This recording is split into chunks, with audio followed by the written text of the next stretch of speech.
Tunxha Tjetha, uroj të jeni mirë. Duke i uruar një javë të mbarë, do të ndalemi sot shkurtimisht tek një deklaratë e Aleksandar Vučić, e cila ka trazuar ujërat e Ballkanit, veçanërisht për arsyeën se edhe shtypi rus e ka cituar fjalë për fjalë, fjali për fjali presidentin serb Aleksandar Vučić. Duke folur në një takim samitin e Komitetit Politik Evropian në Kopenhag, Aleksandar Vučić ka thënë tekstualisht: bota do të bëhet gjithnjë e më e vështirë dhe se ai mendon se po shkojmë drejt një konflikti të madh. Aleksandar Vučić në fakt ka thënë diçka që e di e gjithë bota. E gjithë bota është e përgatitur për luftë, të gjithë po armatosen, pra ai nuk ka thënë diçka të re, por e thënë nga goja e tij, vetëm pak ditë, pak orë dhe pak kohë nga momenti kur ai përsërit retorikën e serbe të vjetër, Kosova është Serbi, edhe pasi e përsëriti këtë në Organizatën e Kombeve të Bashkuara, edhe në kuadër të rritjes së tensioneve ndërmjet Rusisë dhe NATO-s, ndërmjet Amerikës dhe pjesës tjetër të botës e cila është kundër saj. Pikërisht në këtë moment ja vlen të ndalemi shumë shkurt tek Aleksandar Vučić dhe tek deklarata e tij. Kush do të shti i pari në Ballkan? A do të ndizet lufta e Ballkanit? Kur mund të ndodhë ajo nëse ndodh? Përse NATO i është përgjigjur urgjentisht me generalin turk Oltash në krye të KFOR-it? Ç'është kjo lëvizje e NATO-s? Përse Turqia në këtë moment në krye të KFOR-it? Çfarë po përgatit Vučić? Si është situata e tij brenda në Serbi? Si paraqitet situata e tij brenda kulisave të Serbisë? Çfarë po projekton ai si lojtar ballkanik në luftën e tretë botërore nëse ajo nis? Cila është situata në Kosovë? Çfarë duhet bëj Kosova dhe Shqipëria? Si duhet reagojmë ne ndaj deklaratave të Vučićit? A duhet reagojmë apo nuk duhet reagojmë fare? Çfarë është kjo vëmendje e Rusisë ndaj deklaratave të Vučićit dhe cilat janë mesazhet e saj për Vučićin, për Ballkanin, për Amerikanët, për NATO dhe për Europën? Përse pikërisht në këtë moment NATO përzgjedh një general turk, të cilin e vendos si garanci në krye të KFOR-it që të merret me tensionet e mundshme në Ballkan? A do të mundet Aleksandar Vučić ta ndezë Ballkanin, apo jemi thjesht në retorik, apo në përpjekje për t'i dhënë mesazh aleatëve të tij në lindje se unë jam duke i mbajtur llogoret hapur, një lloj siç ka cituar dhe ka shkruar shtypi rus. Ai ka thënë gjithashtu: e dim tashmë se do të ketë luftë dhe do të ketë. Po ju a them unë, sepse e shoh çfarë po ndodh dhe si po përgatiten të gjithë. Askush nuk po përgatitet më për bisedime. Ata thjesht po shikojnë se kush të jetë në anën e kujt. Ata po gërmojnë llogoret e tyre dhe po e presin fillimin e luftës, thot Aleksandar Vučić. Vučić sigurisht nuk është përpjekur të argumentoj apo të sjell fakte se përse do të kemi luftë dhe kush mund të jetë ai që mund ta ndezë luftën në Ballkan përveç Vučićit, sepse do ta lë këtë enigëm nëpërmjet të cilës ai ngres tekën e tij dhe rrit pazarin e tij, qoftë në perëndim, qoftë edhe në lindje. Çfarë ka pas këtyre deklaratave të Vučićit? Le të ndalemi pak, çfarë ka në mes të kësaj lëvizje të fortë për hir të vërtetës, duhet thënë, dhe përse Vučić e ndieu të arsyeshme dhe të nevojshme që të shkojë dhe të përsërisë diçka për të cilin europianët janë gati. Vetë samiti i Kopenhagenit mbriti në përfundimin që lufta ndërmjet Europës dhe Rusisë do të jetë e madhe, do të jetë e ashpër dhe do të jetë e pashmangshme. Dhe sipas samitit Kopenhagenit ku mori pjesë Vučić, europianët kanë thënë se kanë bërë sipas llogaritë të tyre që brenda vitit 2030 kjo përplasje do të ndodhë pa asnjë dyshim. Me shpejtësi është kthyer edhe Turqia nëpërmjet NATO-s me generalin Ozgan Ultash si një garanci për shqiptarët, por se edhe një lojtar i cili ka njohje të mira, ka dhe marrëdhënie të mira me Serbin. Po si do të luaj Turqia në lojën e ardhshme, si do të përcaktohet trajektoria e Turqisë duke patur parasysh faktin që Amerikanët, si shefi i NATO-s që janë, i kanë besuar tashmë Ballkanin dhe siguresën, valvulën e siguresës në Ballkan, dhe nga ana tjetër tensionet mes Perëndimit dhe Turqisë, tensionet mes Izraelit dhe Turqisë, roli i Turqisë në rritje, fuqizimi i saj ushtarak, roli i saj në lindjen e mesme dhe në ekuacionin e Gazës. Si do të projektohet Turqia si lojtar i pranuar nga të gjitha palët, në kushtet kur vetë prania e saj në Aleancën e Atlantikut Veriut në NATO, por edhe konflikti në rritje dhe tensionet në rritje me Izraelin në lindjen e mesme, mundet të lëkundin pozitën e saj.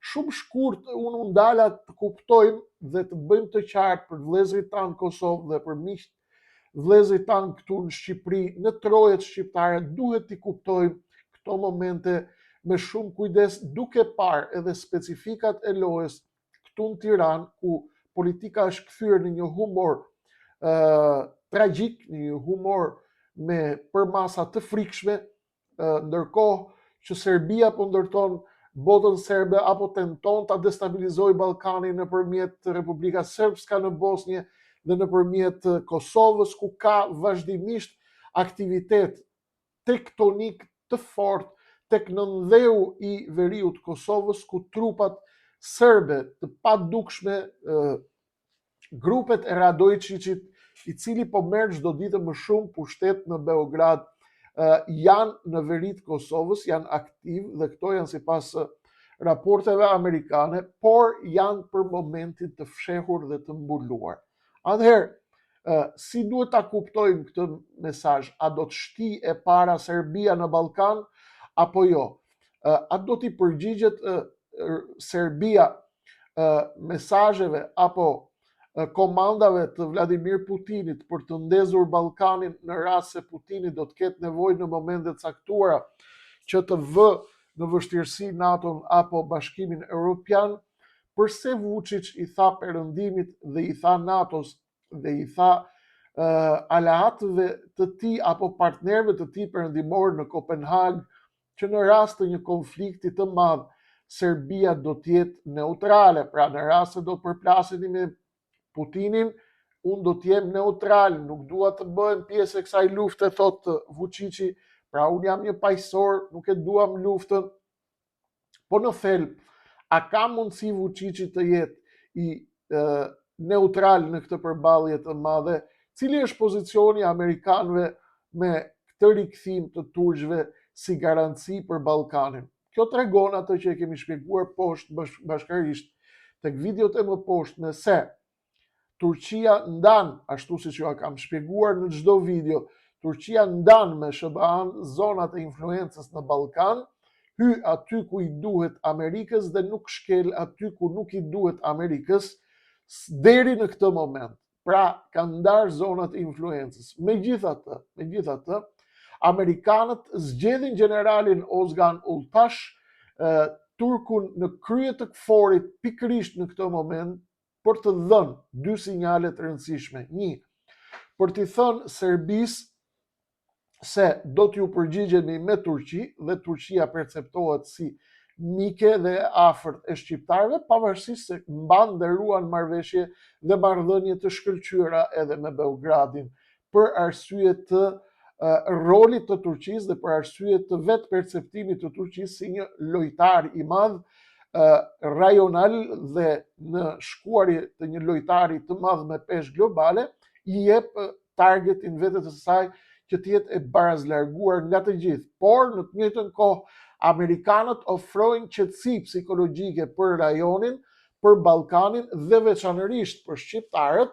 dhe u thonë atyre se miqtë tuaj turq ua kemi lënë atyre çështjen e garancisë tuaj. Pra, i thot turqëve Amerika, në këtë moment, në qoftë se do të kesh rol të madh në NATO dhe të ruash zonat tua të influencës në Ballkanin perëndimor, shiko meru pak me shqiptarët dhe me serbët dhe shiko se mos fillojnë të kacafyten me njëri tjetrin ata, dhe duke qenë që ke edhe fije në Moskë, edhe fije në Washington, përpiqur që të ruash këtë lojë, duke ruajtur dhe konfiguruar interesat e NATO-s, por në të njëjtën kohë duke ruajtur interesat e tua brenda Ballkanit ashtu siç i përfytyron Ankaraja, por jo larg përfytyrimit të Washingtonit për ndarjen e zonave të influencës në Ballkan.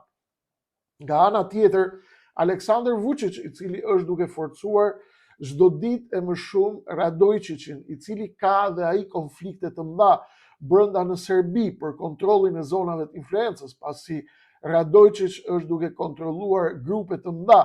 Flitet se ka sot nën kontroll 5.000, flitet se ka 10.000 trupa nën kontroll apo njerëz të cilët janë pjesë e organizatave të tij apo e grupeve të tij paramilitare dhe që janë të gatshme të zhvillojnë çdo lloj, të përgjigjen çdo lloj thirrje të mundshme nga Radojčić për rrjedhoj nga shefi i tij, nga his boss, nga bossi i tij Aleksandar Vučić, duke patur parasysh këtë fakt. Dhe faktin tjetër që Milan Radojčić është rival i vllajt të Aleksandar Vučić për kontrollin e karteleve të drogës, siç bëhet këtu në Shqipëri, e njëjta histori, kartelet e drogës apo grupet e trafikimit të qenieve humane dhe njerëzore në Beograd, Vučić përpiqet balancojë ndërmjet grupimeve dhe influencës së grupeve kriminale të vllajt të tij dhe të Radojčićit për të forcuar pushtetin e tij. Dhe duke patur parasysh protestat e jashtëzakonshme në Serbi dhe rënien e popularitetit të Vučićit atje, sigurisht që Vučići do të përdorë retorikën e luftës dhe retorikën e kërcënimit me luftë, veçanërisht pas përmendjes së në OKB se Kosova është Serbi, por edhe pas shprehjes së shqetësimeve të tij të mëdha për aleancën shqiptaro-kosovare, kroate, tashmë slovene, me shpresën që të vijë edhe Bullgaria ndoshta më vonë, duke shprehur gjithë këto shqetësime dhe duke treguar se ai ka mundësi të lëviz karta edhe brenda Serbisë, por edhe në Bosnjë, edhe në Kosovë, Vučić përdor kartën e luftës dhe të kërcënimit të luftës si e vetmja mundësi, si e vetmja hapësirë, si e vetmja taktik dhe strategji afat shkurtër dhe afat mesme që ai zgjedh për të blerë kohë dhe për të mbajtur pushtetin e tij të shkatruar tashmë dhe të rënuar nga protestat popullore në Serbi të fuqishme, për ta mbajtur në këmbë, duke krijuar retorik nacionaliste, ultranacionaliste, duke krijuar retorik lufte. Pra unë jam duke u bërë gati për luftë dhe nuk ka sens që të flasim për pushtet apo për rrëzimin tim. Unë jam bërë gati që të fitoj Rusia luftën dhe të kthejmë Kosovën, ju jeni duke folë që të më largoni mua nga pushteti, kjo nuk ka sens. Thot Aleksandar Vučić, kjo është lojë e Vučićit dhe tentativë e tij për të çuar disa mesazhe, për të çuar mesazh në Ballkan që ai është lojtari më i fortë i Ballkanit.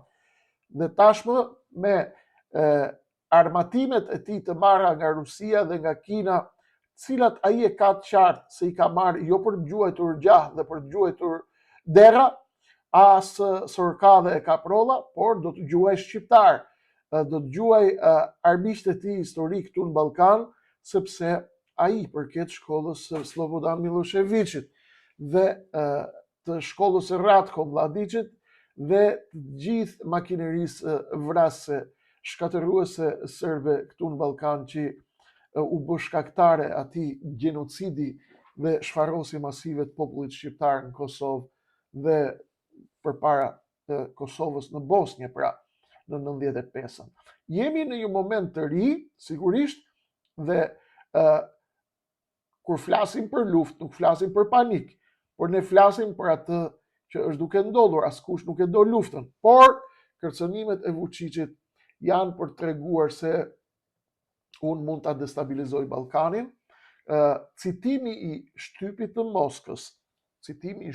Moskës duke treguar se ja çfarë po thot Vučići, është tentativë e Putinit gjithashtu për t'i treguar NATO-s dhe për t'i treguar Brukselit dhe Londrës se shiko, unë e kam një llogore të hapur, gati e kam në Ballkan. Në qoftë se do të ngulni këmbë që të mos mipni dillin, marrëveshjen që unë dua për të marrë zonat që i kam aneksuar në Ukrainë, atje ku janë tokat më pjellore, atje ku janë mineralet e rradha dhe ku janë pasuritë më të mëdha, ashtu sikurse u dakordësova me presidentin Donald Trump në Alaskë me ndërmjetësimin e Steve Witkoff, atë në qoftë se do të bëni naze shumë dhe do të vononi një marrëveshje në Ukrainë, atëherë unë jo vetëm që do ju kërcënoj me dronët e Rusisë në vendet balltike, por unë e kam mundësinë sepse kam lojtarin tim në Serbi që është Aleksandar Vučić, dhe ai pra e ka llogoren hapur gati, është asnjanës, është perëndimor, por e ka llogoren gati dhe është gati që me një të aktivizuar unë ta fus në lojë.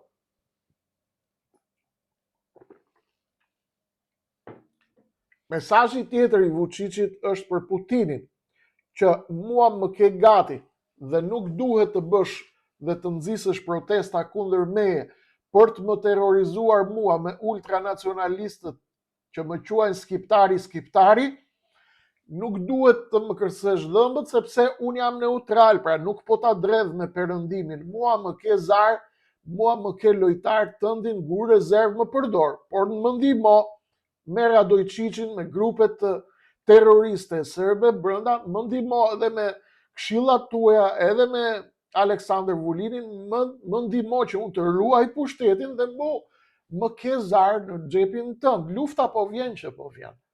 Nuk ke ti pse të më gjuash mua, as keni pse të më bëni presion mua. Më ke gati. Marrëveshje me Kosovën s'ka, dialog s'ka, strategjik s'ka, dhe nuk na duhet më as zajednica, as qa po i bëjmë film, po i themi amerikanëve dhe europianëve, firmosni, bëni presion Albin Kurtit që të firmosi zajednicën. Vučići sot e hodhi në erë zajednicën, nuk do na i zajednicë, ai do Kosovën. Kosova është Serbi, thot, dhe po vjen lufta. Nuk ka më kohë për negociata, i thot Vučići, Europës, Amerikës dhe NATO-s. Është shqip kjo histori. Atëherë, çfarë do të bëjmë ne? Do i bëjmë presion Kurtit, lëshoj, jepi se po na prish me Amerikën? Por gjigjen e dha Vučići, nuk do zajednicë ai. Nuk do as me kompetenca ekzekutive, as pa kompetenca ekzekutive. Ai do Kosovën. Ndaj, Kosova duhet kaloj urgjentisht në ngërçin politik, urgjentisht, dhe Kosova duhet hidhet në sulm, mos rri vetëm mbrojtje. Nëse do rri vetëm mbrojtje, do haj vetëm gola.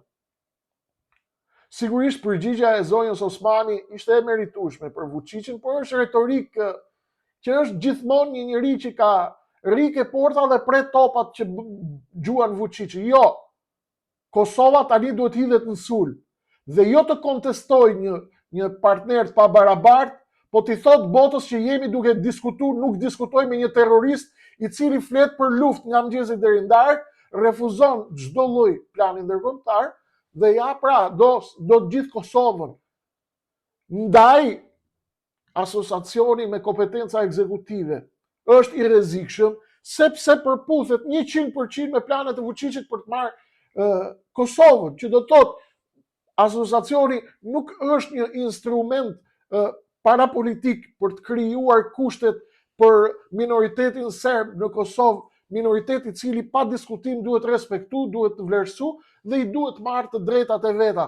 Por shtëpia ka zot, zoti i Kosovës, parët e Kosovës, pronarët e Kosovës, padronët e Kosovës, të zotët e Kosovës, pushteti i Kosovës janë shqiptarët.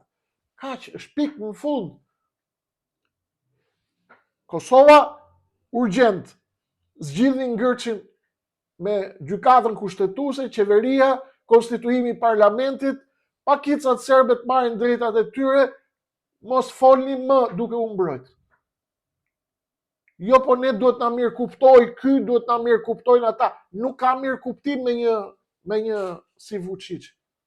shkon në zemër të Europës, në zemër të Kopenhagenit, i thot çfarë diskutimesh e çfarë dialogu jeni duke folur.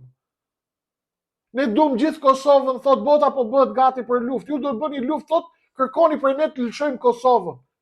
Pra, Vučići i jep mesazh perëndimit, nuk e lëshojmë Kosovën, po se mundët Rusin, kaq e thjesht është. Në qovë se nuk e mund një Rusin, nuk keni për të marrë Kosovën, nuk do ja lëm shqiptarëve, do t'i grim, do t'i fuzim makinë mishi. Rusis dhe Putinit i tha, unë jam gati në kezar, kur do me ndezin, armë kemi, armatime kemi, sa jam furnizu nga Rusia dhe nga Kina, shqiptarët janë me NATO. NATO çfarë bëri? I dha përgjigje, i tha turqëve shkoni merrni vetë atje tani. I doni shqiptarët nga ana juaj, i doni bosnjakët nga ana juaj, i doni rajonin, shkoni u merrni vesh me Serbinë, runi stabilitetin atje. Edhe nisi generalin turk në krye të forit. Turqit tani do merren vesh edhe me Rusin, edhe me Amerikën, edhe me Serbinë, edhe me shqiptarët. Si do ta luajnë? Në rast se Turqia shkon në përshkallëzim me NATO-n, këtu ka skenar të këqij, skenar të habitshëm, skenar të mjegullt. Pse? Sepse nuk e dim si do të luajë Turqia pastaj. Por një gjë është e sigurt, që Turqia nuk ka për t'i shqit shqiptarët për llogaritë serbëve, çfarë do që të luajë. Sepse nuk i dalin llogaritë për influencë këtu në Ballkan. Mund të bëj lojra, mund të bëj skema për llogaritë interesave të saj, do luaj mirë edhe me Serbinë, edhe me shqiptarët, edhe me kroatët, edhe me rusët, edhe me interesat e të gjithëve, por ne shqiptarët duhet të kalojmë në sulm. Nuk duhet të rrim më mbrojtje, boll më me kërbaç njëri tjetrit, ju po na prishni me këtë, ju po na prishni me atë. Vučić nuk do paq, as do dialog, as do zajednic, as do asociacion. Deklaratat e Kopenhagenit i vunë vulën. Kush do shti i pari? Do shti Vučići, apo do shti NATO, apo do shti Rusia? Do ndizet Ballkani, apo nuk do të ndizet? Kjo mbetet për të parë. Vučić është në siklet madh, po i përdor gjithë këto situatë.